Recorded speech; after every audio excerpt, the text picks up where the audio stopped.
अस्सलामुअलैकुम जी, welcome to my channel. आज हम जो बहुत ही अहम टॉपिक के ऊपर बात करने लगे हैं वो है जी कॉजेज ऑफ मेल इनफर्टिलिटी। तो मेल इनफर्टिलिटी पे डिटेल से बात करेंगे।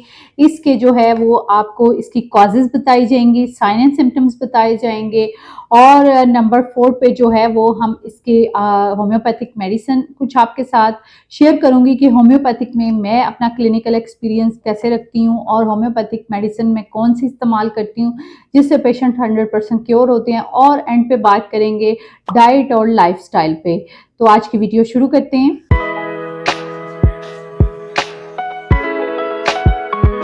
कॉजेज ऑफ मेल इनफर्टिलिटी, हम इनफर्टिलिटी को देखें तो बहुत सी कॉजेज होती हैं, लेकिन मैं चंद एक आपके साथ शेयर करूंगी। नंबर 1 पे है जी लो स्पर्म काउंट और नंबर 2 पे है जी पुअर स्पर्म काउंट और इसके अलावा नंबर 3 पे है जी हार्मोनल इम्बैलेंसेस और नंबर 4 पे है जी टेस्टिकुलर इश्यूज।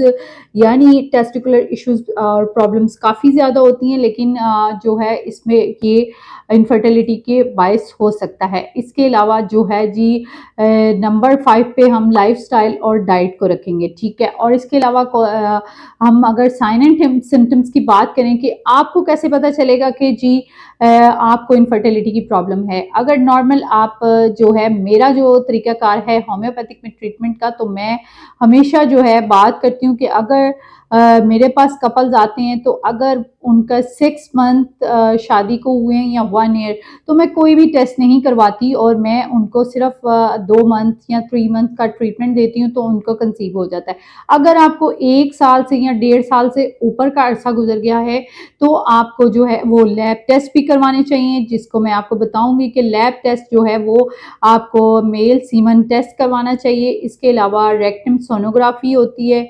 इसके अलावा ब्लड के कुछ टेस्ट होते हैं जिसमें हम हार्मोनल इश्यूज को देखते हैं कि हार्मोनल प्रॉब्लम्स तो नहीं है। तो ये आपके हो गए टेस्ट, इनसे आपको काफ़ी हद तक चीज़ों का पता चल जाता है। इसके अलावा अगर आप साइन एंड सिम्टम्स की बात करें तो प्रॉब्लम विद सेक्सुअल फंक्शनिंग, यानी सेक्सुअल रिलेशन में आपको प्रॉब्लम होगी, प्री मेच्योर एजुकेशन होगी, आप सही से जो है आप परफॉर्म नहीं कर पाते, वीकनेस होती है, मेल इम्पोटेंसी होती है।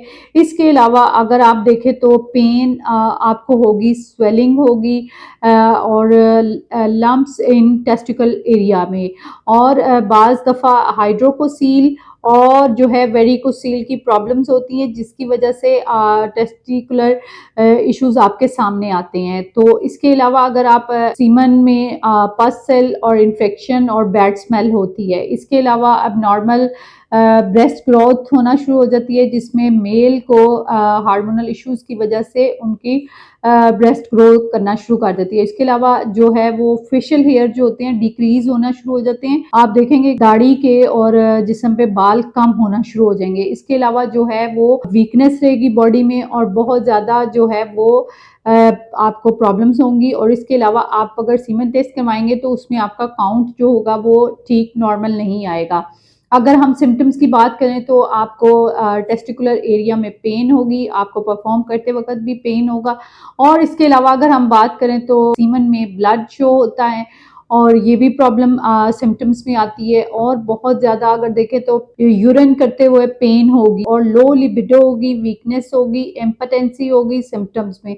और अगर आप हिस्ट्री चेक करते हैं तो आपको ये पता होना चाहिए कि इनको कोई जेनेटिक इशू तो नहीं है, इनके फैमिली में कोई इनफर्टिलिटी या इस तरह के इश्यूज तो नहीं है।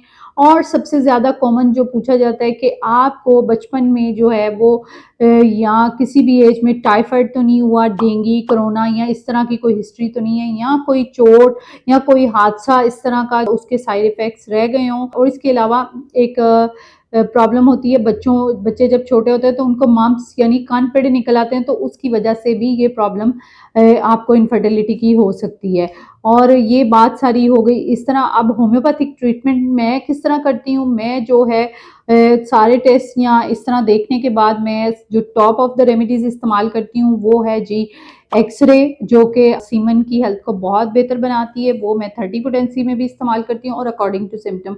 इसके अलावा मैं सेलेनियम 30 और जो है लाइकोपोडियम 30 और 200 में भी इस्तेमाल करती हूँ, बाज़ दफ़ा 1 mg देती हूँ। और इसके अलावा मैं 3 मदर टिंक्चर जो है वो मैं बहुत फ्रीक्वेंटली यूज़ करती हूँ। Ashwagandha mother tincture, damiana mother tincture और मोरिंगा मदर टिंक्चर। तो इसमें घबराने की या परेशानी की कोई बात नहीं है। होम्योपैथिक एक ऐसा वाहिद ट्रीटमेंट है जिसमें 100% आपको नेचुरल और बगैर साइड इफ़ेक्ट के ट्रीटमेंट किया जाता है, जिसके कोई साइड इफ़ेक्ट इस तरह से आपकी बॉडी पे नहीं होते और आप 100% क्योर हो जाते हैं। और ये मेरा क्लिनिकल एक्सपीरियंस में बहुत से पेशेंट अब तक क्योर हो चुके हैं। हम और नेक्स्ट वीडियोस में भी जो है एजोस्पर्मिया और ओलिगोस्पर्मिया और एक्ज़ैक्टोस्पर्मिया को भी हम देखेंगे और वीडियोस बनाएंगे और आपके लिए इस तरह की इंफॉर्मेशन वीडियोस लाते रहेंगे। और अगर बात की जाए कि डाइट की और लाइफस्टाइल की, तो आजकल का जो हमारी लाइफस्टाइल है उसकी वजह से ये मेन कॉमन इश्यूज होते हैं मेल इनफर्टिलिटी के। फीमेल इनफर्टिलिटी और मेल इनफर्टिलिटी आजकल के लाइफस्टाइल का ज़्यादा लाइफस्टाइल इस तरह होने की वजह से कि हम बहुत ज़्यादा जो है बैठे रहने का काम करते हैं, हमारी सोशल एक्टिविटीज़ कोई नहीं है और जो है हम बहुत ज़्यादा जो है वो बैठे रहते हैं और एक्टिविटी नहीं करते, एक्सरसाइज नहीं करते, नेचुरल फूड का इस्तेमाल नहीं करते। और इसके अलावा अगर आप डाइट आपकी अच्छी नहीं है, आप नेचुरल फूड पे नहीं हैं, आप बहुत ज़्यादा स्पाइसी जंक फूड और बहुत ज़्यादा ड्रिंक्स का इस्तेमाल करते हैं, यानी कोल्ड ड्रिंक्स, फिजी ड्रिंक्स और मैं नाम नहीं लूँगी, जूसेस वगैरह या आर्टिफिशियल ड्रिंक्स पीते हैं, तो आपको ये प्रॉब्लम्स हो सकती हैं। और जंक फूड आपके लिए इंतहाई नुकसानदेह है जिनको इनफर्टिलिटी की प्रॉब्लम है। इसके अलावा अगर आप स्मोकिंग करते हैं, आप ज़्यादा कैफ़ीन का इस्तेमाल करते हैं या अल्कोहल या आप किसी भी चीज़ की आपको एडिक्शन है, तो स्मोकिंग और ये चीज़ें भी आपके इनफर्टिलिटी का बायस बन सकती है। इसके अलावा जो है ओबेसिटी, यानी बहुत ज़्यादा जो ओवरवेट लोग होते हैं, मेल होते हैं, उनको भी ये प्रॉब्लम होती है। अपने बच्चों को बचपन से ही आदत डालें एक्सरसाइज और वॉक की, ताकि वो एक्टिव रहें और उनका खाना पीना और उनका मेटाबॉलिज्म ठीक रहे। और बहुत ज़्यादा जो लोग स्ट्रेस में रहते हैं, स्ट्रेस में रहने की वजह से भी उनका जो है आजकल का जिस तरह का माहौल है या जिस तरह का हमारा लाइफस्टाइल है, तो इसमें स्ट्रेस बहुत ज़्यादा होता है, जिसकी वजह से ये इनफर्टिलिटी के इश्यूज होते हैं।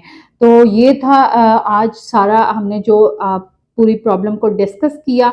और अगर मैं आपको हेल्दी डाइट की तरफ लेके आऊँ, तो आप जो है ताज़ा फलों की और ताज़ा सब्जियों का इस्तेमाल ज़रूर करें और ड्राई नट्स जो हैं, खुश्क मेवा जात 1 मुट्ठी रोज़ाना ज़रूर खाएं और दूध का 1 गिलास रोज़ाना ज़रूर पिएं। और अपनी डाइट जितनी अच्छी करेंगे वो आपके लिए उतनी ही हेल्दी होगी। तो हम ऐसी इन्फॉर्मेशन वीडियोस आपके लिए लाते रहेंगे, इन्फॉर्मेटिव वीडियोस। तो आपने क्या करना है, अभी तक अगर आपने मेरा चैनल सब्सक्राइब नहीं किया तो जल्दी से सब्सक्राइब कर लें और साथ बेल आइकन को भी दबा लें, ताकि आपको मेरी हर आने वाली वीडियो का नोटिफिकेशन मिल सके। आज के लिए इतना ही, नेक्स्ट वीडियो में नेक्स्ट टॉपिक के साथ फिर मिलेंगे। जज़ाकल्लाह खैर।